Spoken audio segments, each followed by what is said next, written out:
Hey guys, welcome back to my channel. This is going to be a collective reading. I was going to say divine feminine, but I'm just kind of tap into the collective energies and see what is going on right now in the collective. I just realized that I have two chairs over here. All right, so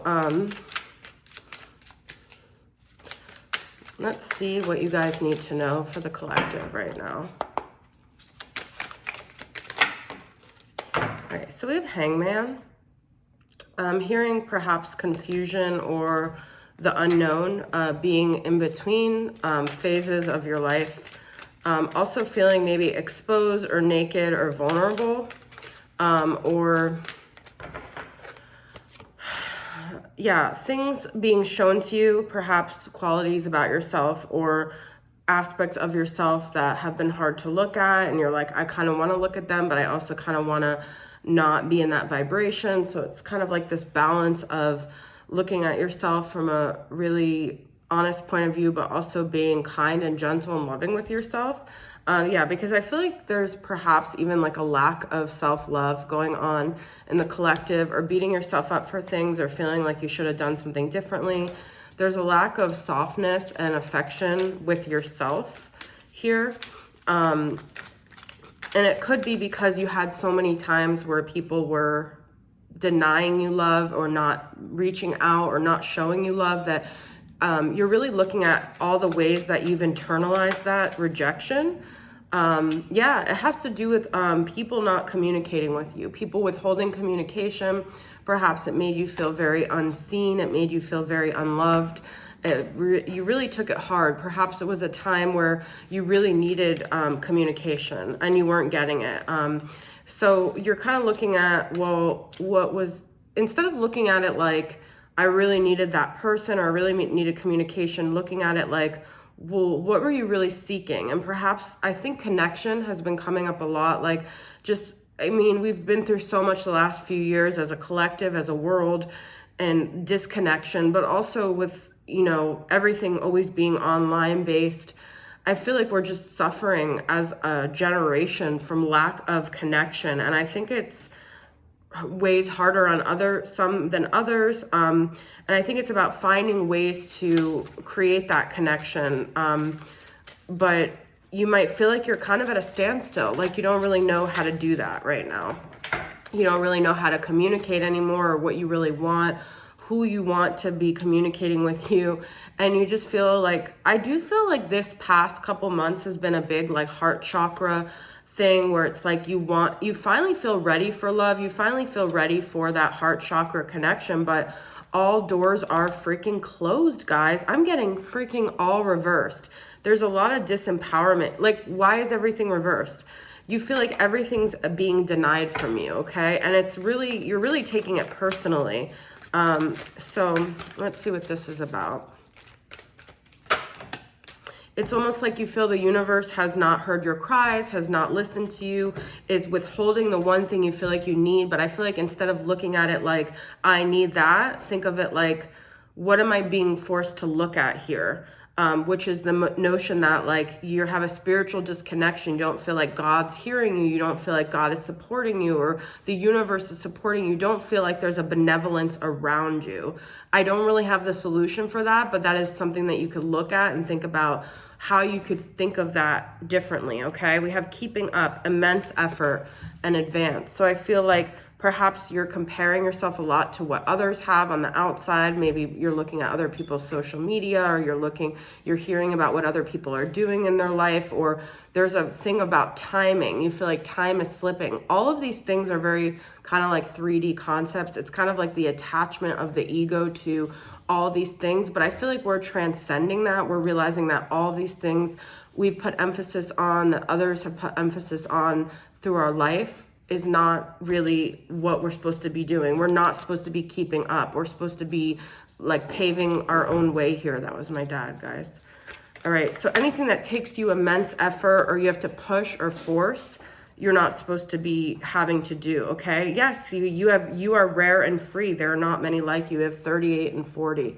Those numbers can be significant to you. So I feel like this is saying you're not supposed to be keeping up. You're not supposed to be doing what others are doing. You don't have to live within that like limited thinking of like, well, it has to be this way, or I'm not succeeding, or I have to get this, or I'm failing at life. I think we're really letting go of these narratives around what it means to be successful, what it means to be happy, what it means to be living our best and our most authentic life. But there's a sadness around here. There's a grieving around here. There's a letting go, and there's also courage required for us to be brave enough to pave our own way and to write our own story. I'm talking a lot about things that you guys may feel like, yeah, well, it sounds all great, but but I really think this is what collectively we're going through. We have Midnight Prince, ask for what you want and be honest. I feel like this has been a big theme in the 2023 to me has been very much about really aligning with our truth and we've been talking about this for years, but like really being brave and courageous enough to ask for what you want and to not settle for anything less, not use anything to mask what it is that you really want, being really truthful with your heart, being really truthful with what would make your heart soar, and not feeling like you have to dim that down or minimize that because others are telling you it's not possible.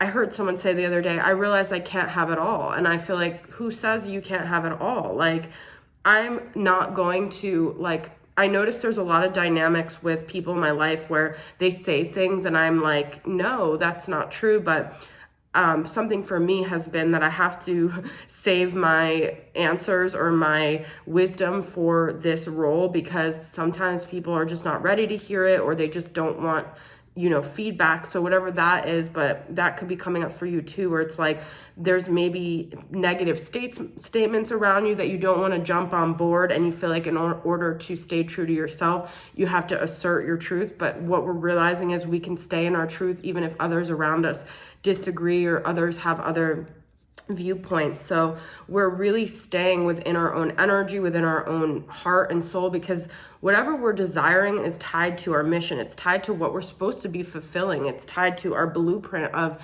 this life. So if you keep pretending, or you keep dimming down, or you keep adjusting, you're not even being true to what you were supposed to be accomplishing in this life. So it's like we're kind of uncovering what our truths are, what we're supposed to be doing here, and that's tied to our desires. I usually stop when my dad comes in because it triggers a lot for me.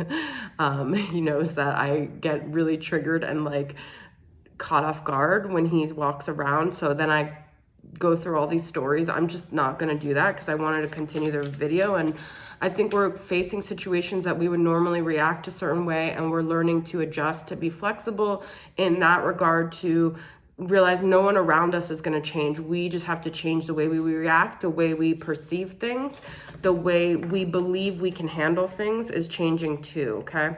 The littlest fairy, appreciate the beauty and value of the exquisite and small. So I think one of the ways to get out of if you're feeling down or depressed or lack or scarcity or dissonance from where you want to be, is to just forget about it altogether and really zoom in on what's around you. Because when you are in that gratitude energy, you're creating a momentum to bring more positive things to you. So we all already know this, but this is just a reminder that even though things may not be perfect, you might not be where you want to be, there is always something beautiful within for me, it's like if I'm really down, or I feel really like disempowered or far from where I want to be, what really invigorates me is like little interactions through the day, because I see signs through like even like the person at like a register at a supermarket, like their name or the interaction with them, or when I drive through Starbucks. If you guys watch me, I drink a lot of coffee. Like there's just always little indicators from the universe, and I feel like those little things are getting us by right now, because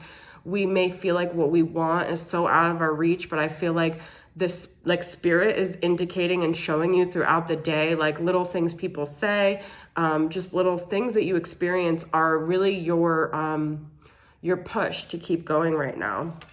And then we have crystal magic, creation, dawn, and the beginning. Yeah, I do feel like we're really right now at the precipice of creating what we really want our world to look like. And it may be very different. Like I've just noticed my focus in 2023 has been so drastically different from 2022. Like my identity has shifted a lot. Things that maybe you thought you wanted, but then you didn't get. And because you didn't get them, so much has been uncovered. You've learned so much about yourself through the not getting them, or through the not getting them and having the time to cultivate other things. I feel like if you're whatever age you are, whatever you think you already are like settled, there's just so much we're still learning about ourselves. And it is almost like magic. I feel like there's almost like this magical element. I don't know if it's like the Saturn and Pisces, because I'm not really astrologically that in tune to the current like placements, but that just came to me. I don't know what it is, but there is a magical element in the air if you guys can just like tune into it. So wow, for me this was a challenge because I'm usually like really reactive to when that happens. But so I think that's just an indicator that we can redirect no matter how triggering, how derailing something feels. We are the locus of control within ourselves, and we have the power to really come back to our center. And I used to do a lot of deeper truths with you guys, so I will do one now. I am calm and I am balanced and I'm here now in this moment. I welcome everything that is coming in as a sign and a arrow to my ultimate destiny. It's not over for me. I'm right where I need to be. I let go of timelines. I let go of limitations of thinking like age or comparison to anyone else on this journey. I let go of all of these neural pathways that keep me held back, that keep me farther away from my truth, my empowerment, my strength, my divine connection. I am a divine child of God. I am always held. I am always loved. I'm always supported. I'm always seen. I'm always valued. I have so much to give. I have so much to offer. I have endless shining goodness, light within me that radiates, and others are positively affected by my presence. I make decisions and choices that feel right for me and also benefit others. When I am acting from a place of self-love, it can never hurt another. I stay within my own energy. I am sovereign. I am grounded. I am calm. I'm balanced. I have all the tools I need to get by. I let go of feeling enraptured by the past or limited by any past actions I've made, any past scenarios. I am free. I'm boundless. I am limitless. I am bold. I'm courageous. I'm brave. I'm authentic, and all is well. Thank you guys for being here. I love you.